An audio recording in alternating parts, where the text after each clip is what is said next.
ప్రభువైన యేసుక్రీస్తు నామమున అందరికీ వందనాలు. ఈరోజు నేను చెప్పాలనుకున్నది రాజైన సౌలు అతని పతనము. సౌలు బెన్యామీను గోత్రముకు చెందిన కీష్ము కుమారుడు. ఇతడు చూడడానికి రూపవంతుడు, పరాక్రమశాలి, ఆజానబాహుడు. ఇతడు ఇశ్రాయేలుని ఏలిన మొట్టమొదటి రాజు. సౌలు యొక్క పతనానికి ప్రధానమైన 3 కారణాలు. మొదటిది అసూయ. సౌలు 1000 మందిని, దావీదు 10,000 మందిని చంపెను అనే ప్రజల గానము ఇతని అసూయకి బీజమైనది. మొదటి సామువేలు 18వ అధ్యాయము 8వ ప్రవచనము. దేవుడి యొక్క ఆజ్ఞను గైకొనకపోవడము.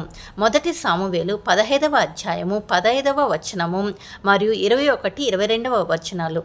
అమాలేకీయుల యొక్క గొర్రెలని హతము, జనులని పూర్తిగా హతము చేయమంటే దానిలో మంచి వాటిని హతము చేయకుండా దేవునికి బలిలు అర్పించాలి అనుకున్నాడు.